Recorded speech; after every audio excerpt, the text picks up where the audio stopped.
சீவன் செயல் யாவையும் இருந்தார் காலத்து இயல்பை குறித்தங்கு இருந்தார் ஈழவே வந்தெய்திய சோமே.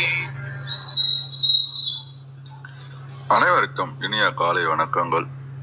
ஓம் திருமூலர் திருவடிகள் போற்றி போற்றி. திருமந்திரம் 4ஆம் தந்திரம் 4வது அத்தியாயமாக நவகுண்டத்தில் இன்று நாம் 1016வது பாடல் சிந்திக்க இருக்கின்றோம். உரைத்திடும் குண்டத்தின் உள்ளே முக்காலும் நகைத்தெழு நாற்கோண நன்மைகள் ஐந்தும் பகைத்திடும் முப்பூரம் பாரங்கியோடே மிகைத்தெழு கண்டங்கள் மேலதியோவே. இதன் விளக்கமாக சொல்லப்படும் குண்டத்தை முக்கோணத்தில் அமைத்து அதனுள்ளே ஹோமத்தீயை எழுப்பினால் அதிலிருந்து 4 பக்கத்திலிருந்தும் இன்பமாக 5 விதமான நன்மைகள் மேலெழுந்து வரும்.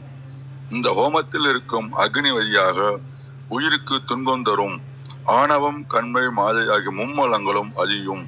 இந்த நவகுண்டங்களில் செய்யப்படும் ஹோமத்துக்கு மேலான ஹோமமாக யாம் ஒன்றை அறியவில்லை அப்படின்னு திருமலை நாயனார் உணர்த்துவதாக உணர்கின்றேன். மிக்க நன்றி.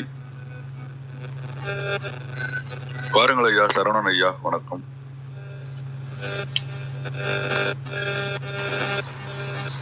வணக்கம். இந்த பாடல்ல பல செய்திகள் ஒளிந்திருக்கிறது என்றவரை பார்ப்போம். உரைத்திடும் குண்டத்தினுள்ளே முக்காலும் அப்படிங்கிறாரு. இது நவகுண்டத்தின் தலைப்பினுடைய 2வது பாடல். போன பாடலில் முடிச்சிருப்பாரு. உரைப்பேனே அப்படின்னு முடித்தார். நவகுண்டமானவை நான் உரைப்பேனே, நான் எல்லாத்தையும் உங்களுக்கு சொல்லிக் கொடுப்பேன் அப்படின்னு சொல்லிட்டு சொல்லியிருந்தார். எல்லாம் சொல்லுவேன் எல்லாத்தையும் சொல்லியிருந்தார். அதன்படி உரைத்திடும் குண்டத்தினுள்ளே முக்காலும். உரைத்திடும் அப்படிங்கிறாரு. நான் சொன்னபடி எப்படிலாம் செய்யணுன்றது பின்னாடி வர பாடல்களையும் சொல்லுவார் இந்த இடத்துல. இதை 2 வகையாக எடுத்துக்கலாம். உரைத்திடும் குண்டத்தினுள்ளே அப்படின்னா எப்படி யாகம் செய்ய வேண்டும் என்று சொல்லி கொடுக்கப்பட்டபடி. ஒன்று, குருநாதர் காட்டுகின்ற வழி இந்த இடத்துல நம்ம இதை செய்யணும். ஏன்னா சாதக முறையை பொறுத்த வரைக்கும் எதாக இருந்தாலும் சரி குரு வழியாக தான் நாம் இங்கே போய் அதை பெற்றுக்கொள்ளணும். அப்படி குரு கிடைக்காதவர்கள் இந்த இடத்துல திருமந்திரமே எங்கள் குருவாக தான் இருக்குது, எல்லாமே நமக்கு சொல்லி கொடுக்குது. அதுக்கு திருமந்திரத்தையே குருவாக எங்கே எடுத்துக்கிட்டு நம்ம செய்யும்போது இறைவனே உள்ளிருந்து நமக்கு வழிகாட்டுவார். எப்படி செய்யணும், என்ன செய்யணுன்றதை அவர் வழிகாட்டுவார் இந்த இடத்துல. அப்படி காட்டுகின்ற வழிப்படி அவர் என்ன சொல்கிறாரோ அதன்படி ஏற்படுத்தி கொண்ட குண்டத்தினுள். குண்டம்னு சொல்கிறது இந்த இடத்துல 2 வகையாக எடுத்துக்கலாம். ஒன்று அகப்பூசை, ஒன்று புறப்பூசை. வெளியிலையும் இந்த யாகத்தை செய்யலாம், உள்ள மனசுக்குள்ளேயும் இந்த யாகத்தை செய்யலாம் இந்த இடத்துல.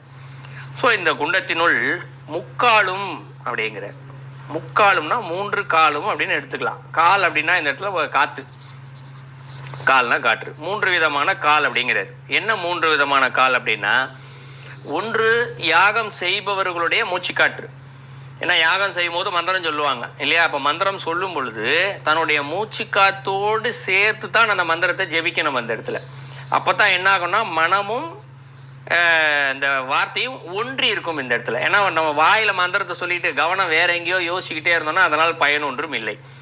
எண்ணம் என்ன சிந்திக்குதோ வாயும் இதுதான். இந்த மனம், வாக்கு, காயம்னு சொல்லுவோம். 3மே ஒன்றா இருக்கணும் இந்த இடத்துல. அப்போ தான் அந்த செய்கின்ற செயல் 100% சரியாக நடக்கும்.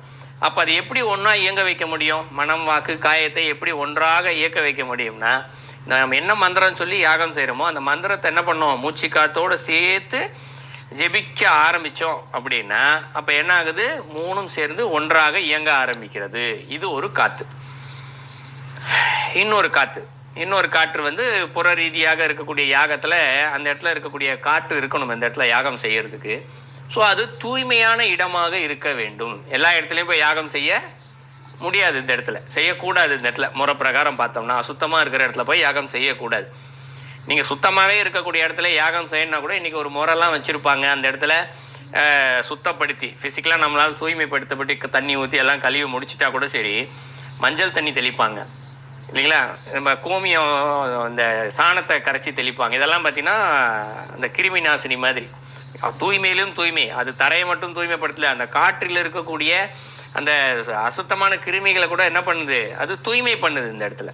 அதனுடைய தன்மையே மாற்றி கொடுத்துரும் இந்த இடத்துல. ஸோ அப்போ சுற்றி இருக்கக்கூடிய புற தூய்மை ஒன்று, மூச்சுக்காத்தோடு சேர்த்து ஜெபிக்கின்ற காற்று ஒன்று, இரண்டாவது அந்த சுற்றி இருக்கக்கூடிய இடத்துல இருக்கக்கூடிய காற்று, இது இரண்டாவது. மூன்றாவது, இப்போ அந்த பொருள் உபயோகப்படுத்துகிறோம்ல யாகத்திற்கு என்று நிறைய பொருளை போடுவோம் யாகத்துக்குன்னு சொல்லி. ஒவ்வொரு யாகத்திற்கும் ஒவ்வொரு விதமான சமீத்துகள்னு சொல்லுவோம், ஆகுதிகள்னு சொல்லுவோம். இதெல்லாம் பார்த்திங்கன்னா யாகத்திற்கு யாகம் சில மட்டும் மாறுபடும் இந்த இடத்துல. அப்போ அந்த போடுகின்ற போது அந்த பொருள் எரிஞ்சு அதுலேருந்து ஒரு வாசனை வருது இல்லையா? ஸோ அப்போ அது ஒரு ஒரு காற்று இந்த இடத்துல. ஸோ இப்போ இந்த இடத்துல 3 காற்று பார்த்துருக்கோம். ஸோ எப்படி சொன்னாங்களோ அதன்படி மூச்சு காற்று 1, அந்த புறத்தில் இருக்கக்கூடிய காற்று 1, 2, மூன்றாவது இந்த இடத்துல போடுகின்ற ஆகுதியிலிருந்து வருகின்ற காற்று 1. ஸோ 3 விதமான காற்றுகள் இங்கே இருக்குதான் முக்காலும் அப்படிங்கிறார். இந்த 3 விதமான காற்றையும் யாகம் செய்யும் பொழுது இப்போ 3 விதமான காற்று இந்த இடத்துல வந்துடுச்சு. ஏன்னா மனசும் அந்த இடத்துல லயிச்சு போச்சு, சுற்றி இருக்க இடமும் சுத்தமாயிடுச்சு, யாகத்திலிருந்து வருகின்ற அந்த புகை அந்த காற்றும் என்ன ஆகுது, தூய்மையாக இருக்குது. ஸோ இது 3மே சேர்த்து என்ன செய்யுதா இந்த இடத்துல, நகைத்தேழு நற்கோண நன்மைகள் 5 அப்படிங்கிறார். நகைத்து எழுங்கிறார். நகைப்புனா என்ன இந்த இடத்துல, ஒரு சிரிப்பு. அப்போ உள்ளிருந்து வருகின்ற காற்று சுற்றி இருக்கக்கூடிய எல்லாருக்குமே இந்த இடத்துல மகிழ்ச்சியை கொடுக்கிறது. இந்த இடத்துல இப்போ ஒரு கோயிலில் எங்கேயோ ஒரு இடத்துல யாகம் செய்கிறாங்கன்னு கூட பேச்சு வழக்கில் சொல்லுவாங்களே, ஒரு யாகம் செய்கிறாங்க, அங்கே போய் சும்மா உட்காந்துட்டு அங்கே சொல்கிற ஐயர் சொல்கிற மந்திரம் நிச்சயமாக புரியாது. அவர் என்ன ஆகுதி போடுறாரு, எவ்வளோ நேரம் சொல்லுவார், எதுவுமே நமக்கு தெரியாது. ஆனால் போய் உட்காந்துட்டு வந்தால் நல்லது கிடைக்குது இங்கே இல்லையா? எப்படி கிடைக்குது, அந்த இடத்துல உட்காந்தா நல்லது வருது இல்லையா? மனசுக்கு கொஞ்ச நேரம் அமைதியாக இருக்கும். பல இடங்களில் கவலையோடு இருக்கும்போது அங்கே போய் உட்காந்தா நிம்மதியாக இருக்கும் இந்த இடத்துல இல்லையா? எப்படி நிம்மதி வருது, உள்ளிருந்து அந்த அங்கே நடக்கக்கூடிய சூழ்நிலைகள் மகிழ்ச்சியை உள்ளுக்குள்ளேருந்து வர வைக்குது. ஆனால் மகிழ்ச்சி என்று சொல்லப்படுவது வெளியிலேருந்து வர்றதில்லை, உள்ளேருந்து வரணும். வெளியிலேருந்து வந்துச்சுன்னா கொஞ்சம் நேரத்தில் போயிடும், அது உள்ளேருந்து வந்தால் தான் நிரந்தரமாக இருக்கும். அப்போ என்ன பண்ணுதா, நகைத்து எழு, அது என்ன பண்ணுதா, அந்த அந்த அந்த சுற்று அந்த காற்று நல்ல இன்பத்தை கொடுக்கிறது. இன்பத்தை கொடுக்கறது எப்படி, ஒரு இடத்துக்கு மட்டும் கொடுக்கல, நற்கோண நன்மைகள் 5 அப்படிங்கிறார். 4 கோணங்கள். ஸோ ஒரு யாகம் செய்கிறாங்கன்னா அதனுடைய 4 பக்கங்களிலுமே இந்த இடத்துல 5 விதமான நன்மைகளை கொடுக்கிறது அப்படிங்கிட்டார். அடுத்தது இந்த நன்மைகள் 5 நன்மை வருது இல்லையா?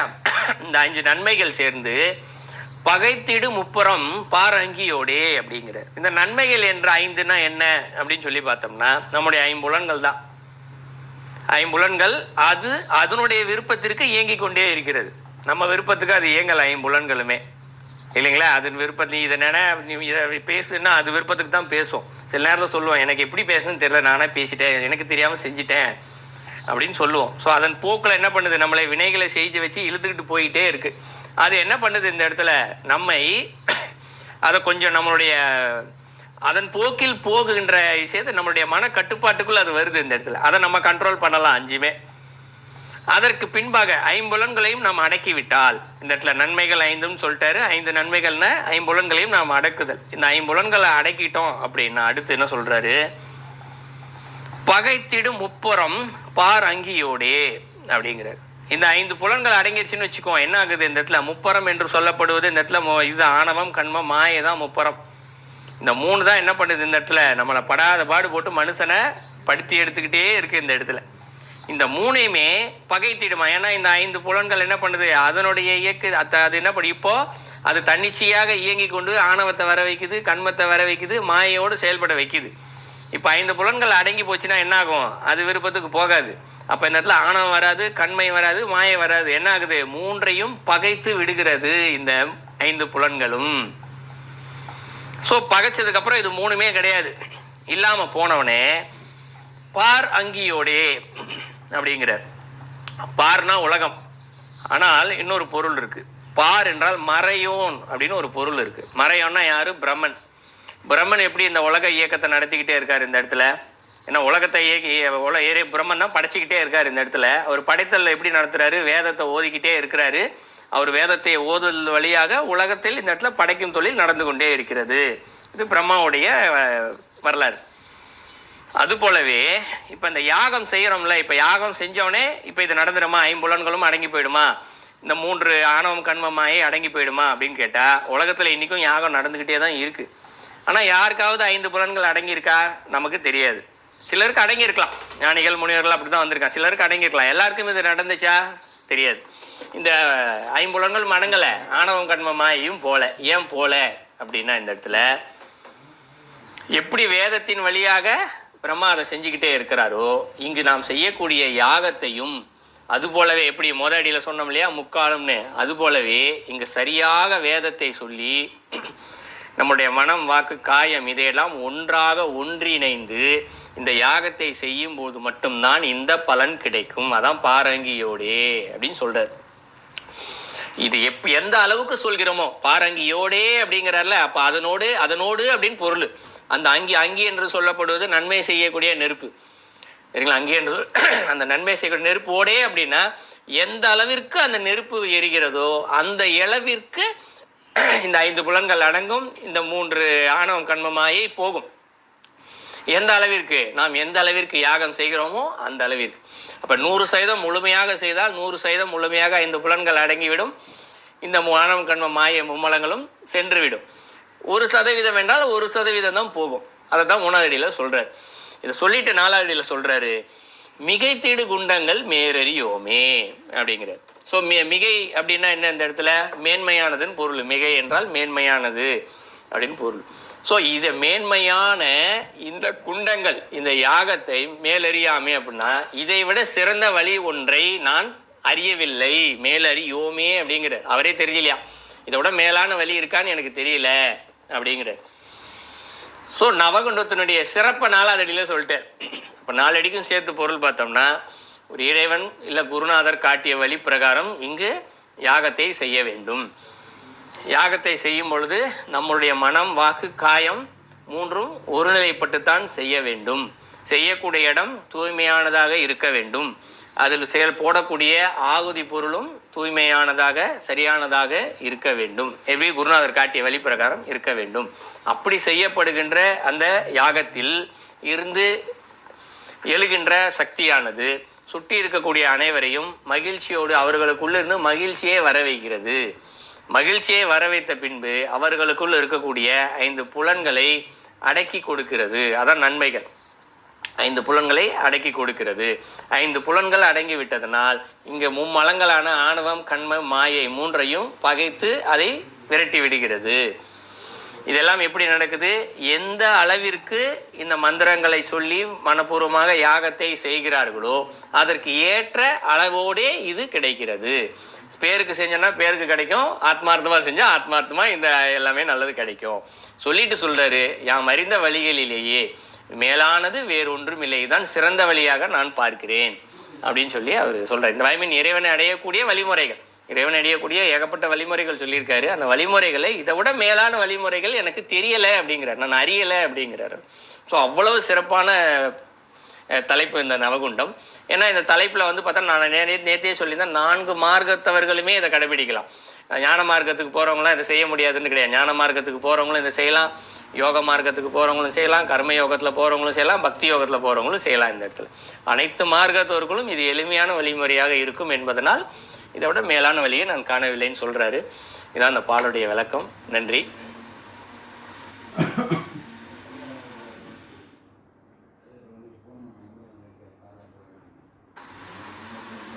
ஐயா இருக்கீங்களா?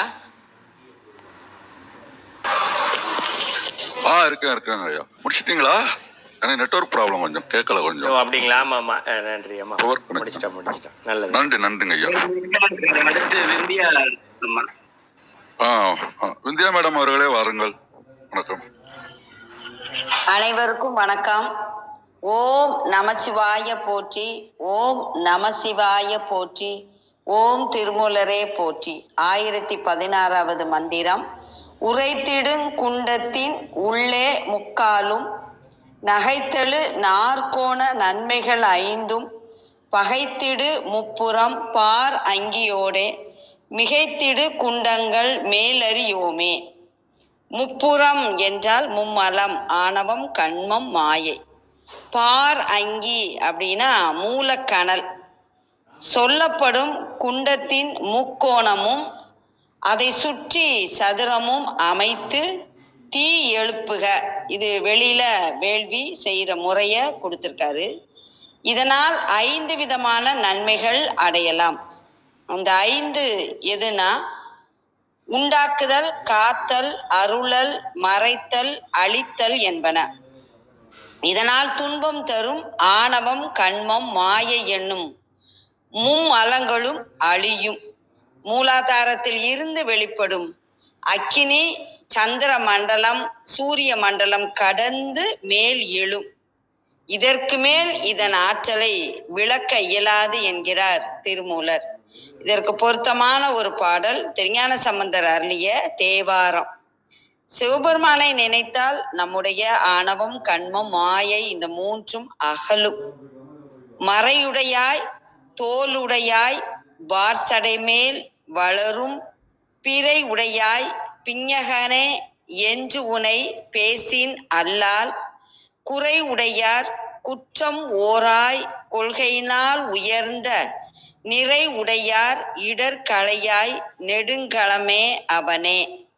நெடுங்களத்தில் மேவியவனே, நான் மறைகளையும் வழங்கியவனே, புலித்தோலை உடையாக அணிந்தவனே, திருச்சடைமேல் வளரும் இளம் பிறையை சூடியவனே, தலைக்கோலம் பூண்ட பிஞகனே என்று உன் புகழை பேச குறை உடையவர்களின் குற்றத்தை மனிதர்கள் அறிந்தோ அறியாமலோ குற்றங்களை புரிகின்றனர். அந்த குற்றத்தை பொறுத்து நாம் சிவசிந்தனையோடு இருந்து சிவனுடைய நாமத்தை சொன்னால் அவருடைய அருள் நமக்கு கிட்டும். அதைத்தான் திருஞான சம்பந்தர் பாடலில் பதிவு பண்ணியுள்ளார். குறையுடையவர்களின் குற்றத்தை ஒரு பொருட்டாக கொள்ளாத உயர்ந்த பண்பினை உடையவனே, உன்னிடத்தில் நிறைந்த அன்புடையவர்களின் துன்பத்தை நீக்கி அருள்வாய் என்கிறார். அனைவருக்கும் நன்றி, வணக்கம். திருச்சிற்றம்பலம். நன்றிங்கம்மா. பாருங்கம்மா கிருத்திகாம்மா, வணக்கம்.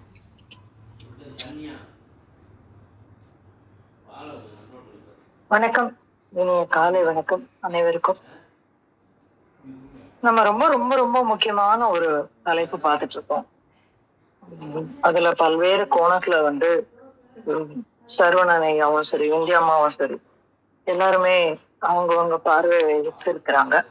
ரொம்ப அற்புதமான ஒரு விஷயம். இப்ப இந்த இடத்துல நவகுண்டம் அப்படிங்கறத நம்ம எப்படி வேணா பார்க்கலாம். புறமாக அகமாக இரண்டும் இல்லாம உள்ள மாத்திரமே, அதான் சரவணனையா சொன்ன மாதிரி 4 சமயத்தவர்கள், 4 வழியை கொண்டவர்கள் இது போகும். எப்படி புறமா பண்ணா அது சரியையில வந்துடும், கிரியையில வரும். சரியை கிரியை. அப்புறம் அகமா பண்ணானாக்கா இன்னொருத்தரை வச்சு பண்றது ஒண்ணு, அப்புறம் தானே உட்கார்ந்து யாகம் பண்றது ஒண்ணு, தனக்குள்ளேயே இந்த யாகத்தை நடத்தி கொள்வது ஒண்ணு, எதுவுமே பண்ணாம உள்ள இருந்து நிகழ்வது ஒன்று. அப்படின்னு 4 விதம் இருக்கு. இந்த மாதிரி நடக்கும். அப்ப இந்த நவகுண்டத்துல என்ன மாதிரியான விஷயங்கள்லாம் நடக்கும், அந்த தீயினுடைய நன்மை என்ன? ஏன்னா அக்னி எழுந்து அப்படிங்கிறது புறமும் அகமும் உண்மை. அந்த இதுல என்னெல்லாம், அததான் போன பாடல்ல நேத்திக்கு மந்திரத்துல சொல்லிட்டாரு.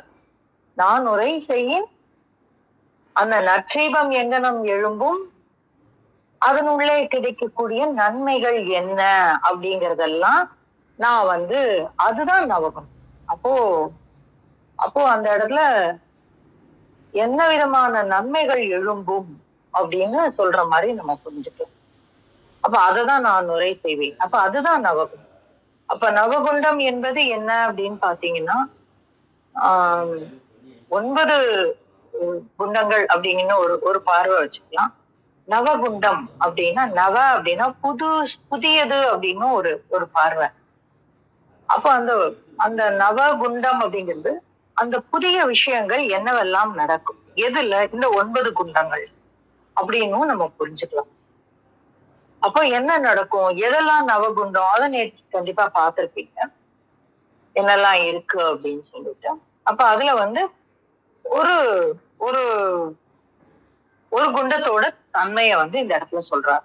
என்ன சொல்றாரு, நாற்கோண நன்மை அப்படிங்கிறார். இப்ப நாற்கோணம் அப்படிங்கிறது என்ன அப்படிங்கிறத நமக்கு தெரியும். இது சதுரம் அப்படின்னு நம்ம சொல்லக்கூடியது.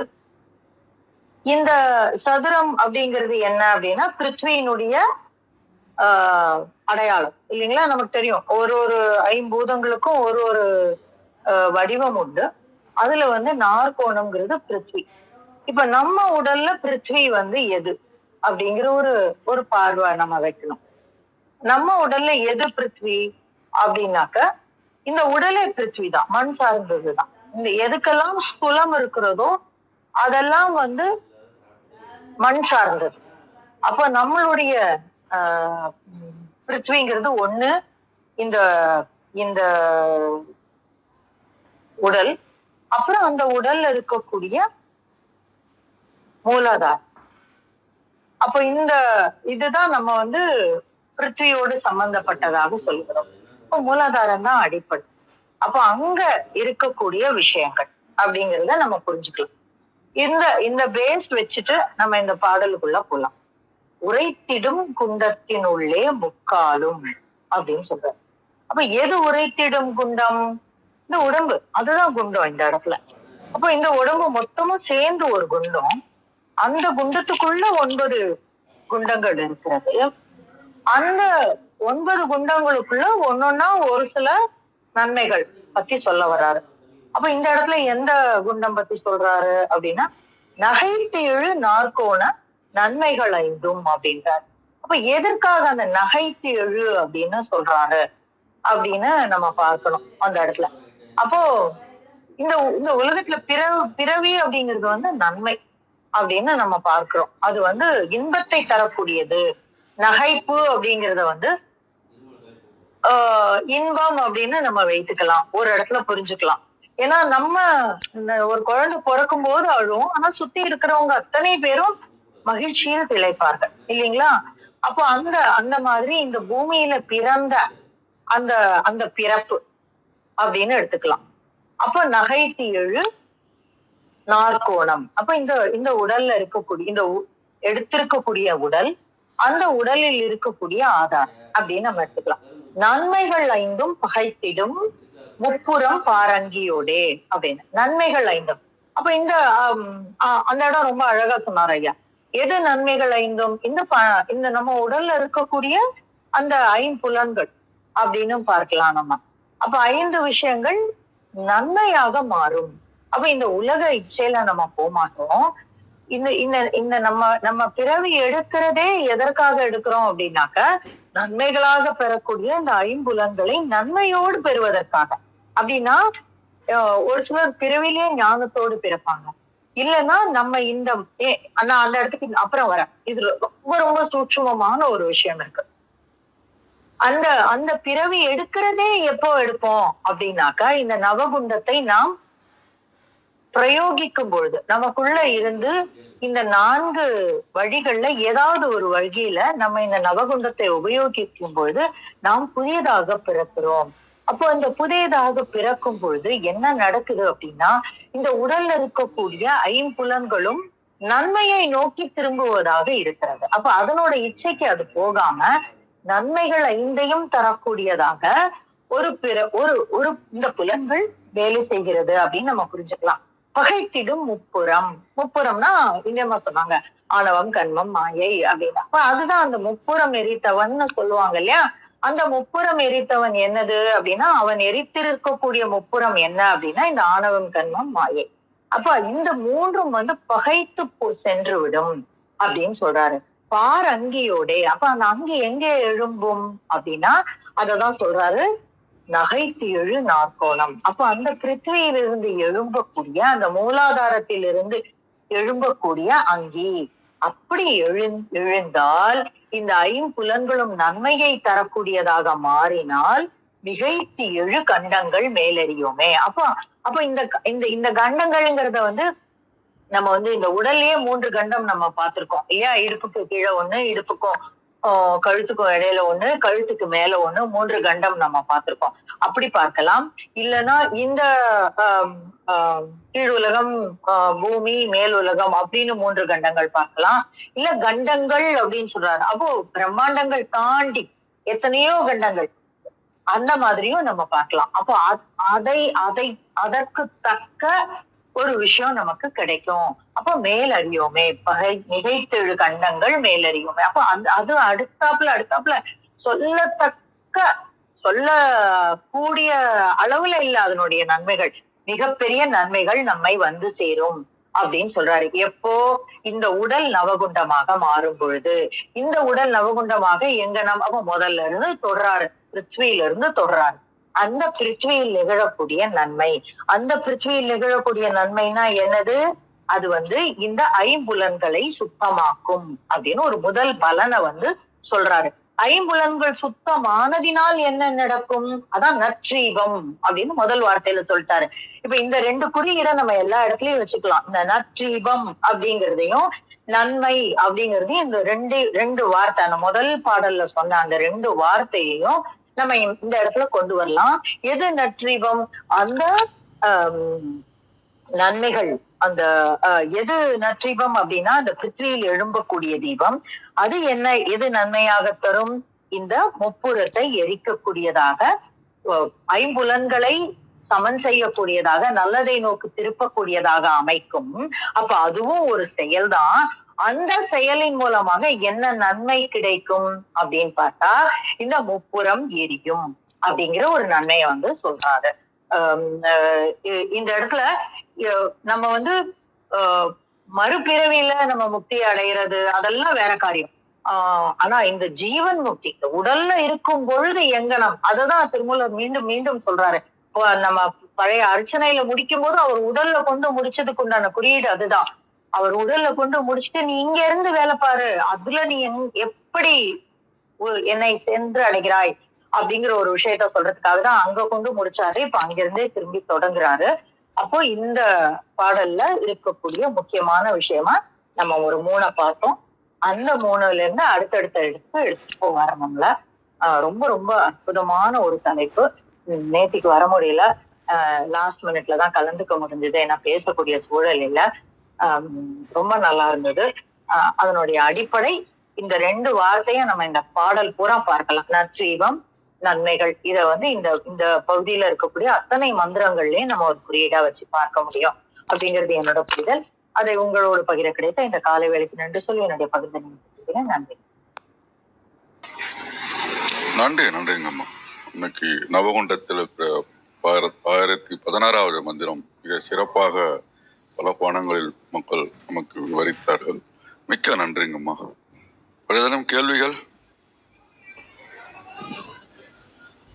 அர்த்தனாரி ஐயா, வணக்கம் ஐயா. வணக்கம். யாராவது கேள்வி கேட்குறாங்களா? கேட்கணுமா? கேளுங்க. அதுக்கப்புறம் இன்றைக்கான பாடல். சரி, இதுல வந்து இன்றைக்கான பாடல் திருவருட்பால அருள் விளக்க மாலை அப்படின்னு ஒரு பகுதி இருக்கு. அதுல முதல் பாடல் தான் நம்ம இன்னைக்கு ஓத போற பாடல்.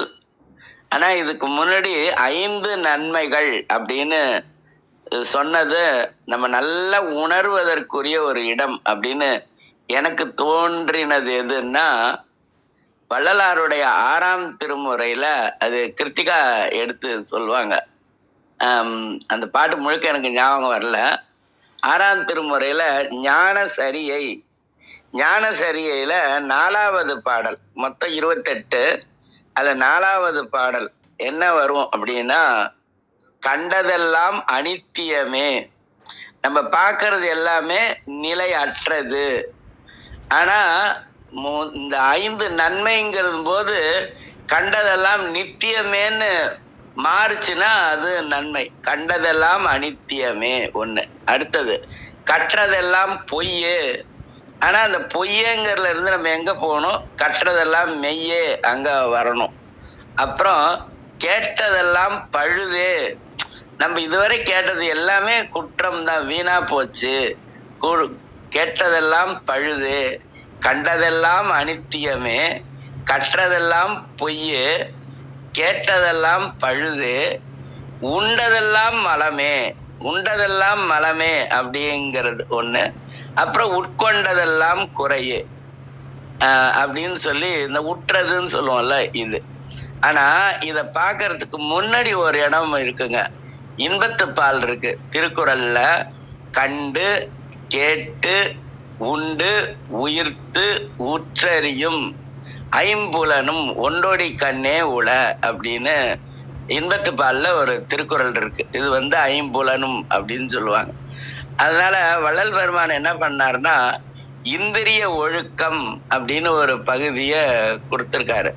இந்த இந்திரியங்கள் எப்போ ஒழுக்கமுடையதாக ஆகிறதோ அப்ப இந்த ஐந்தும் நன்மை தரக்கூடியதாக ஆகும் அப்படிங்கிற ஒரு விஷயத்தையும் நம்ம இதுல இருந்து புரிஞ்சுக்கலாம். அதுல கிருத்திகா அந்த ஞானசரி 4வது பாட்டை எடுக்க முடிஞ்சதா? கண்டதெல்லாம் அனித்தியமேன்னு வரும். எடுத்துட்டேன்யா. கண்டதெல்லாம் அனித்தியமே, கேட்டதெல்லாம் பொழுதே, கற்றதெல்லாம் பொய்யே, நீர் கழித்ததெல்லாம் வீணே, உண்டதெல்லாம் மலமே, உட்கொண்டதெல்லாம் குறையே, உலகியலி இதுவரையும் உண்மை அறிந்திலிரே, விண்டதனால் என் இனி நீர்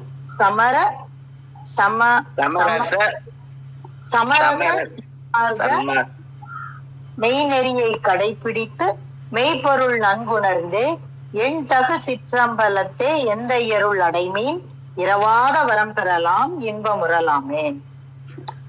இதுதான் இரவாத வரம் பெறுவதற்கும் இன்பம் உருவதற்கும் அதான் 5 நன்மைங்கிறத சுருக்கமா இன்பம் உறலாமே அப்படின்னு சொல்லியிருப்பாரு. அடுத்த பாட்டு இன்புறலாம் அப்படின்னு தொடங்கும். அது அந்தாதி முறையில அமைஞ்சிருக்கும். அதனால இந்த பாடலை இதோட ஒப்பிட்டு பார்த்தோம்னா இன்னும் நல்லா தெளிவா நம்ம உணர முடியும் அப்படின்னு தெரிவிச்சுக்கிறேன். அந்த பாட்டு எனக்கு மனப்பாடம் இப்போ சரியா நினைவுக்கு வரல, இல்லைன்னா அந்த பாடல் ஓதலாம். ஆனா அதுக்கு பதிலா இந்த நவக்குண்டத்தை வள்ளல் பெருமான் அக வடிவமாக ஆக்கின பாடல்கள் நிறைய இருக்கு. அதுல அருள் விளக்க மாலை அப்படிங்கிறது ஒரு 100 பாட்டு. அதுல முதல் பாடலை நம்ம இன்னைக்கு பார்க்கலாம். அது ஓரளவுக்கு பொருத்தமா இருக்கும். அருள் விளக்கே அருட்சுடரே அருள் ஜோதி சிவமே அருள் நிறைவே அருளமுதே அருள் நிறைவே அருள் வடிவ பொருளே அருள் விளக்கே அருட்சுடரே அருள் ஜோதி சிவமே அருளமுதே அருள் நிறைவே அருள் வடிவ பொருளே இருள் கடிந்து என் உளம் முழுதும் இடம் கொண்ட பதியே என் அறிவே என் உயிரே எனக்கினிய உறவே மருள் கடிந்த மாமணியே மாற்றறியா பொன்னே மன்றில் நடம் இடுகின்ற மணவாளா எனக்கே தெருள் அளித்த திருவாளா ஞான உருவாளா தெய்வ நடத்தரசே நான் செய்மொழி ஏற்றருளே. சிவா திருச்சிற்றம்பலம். நன்றி.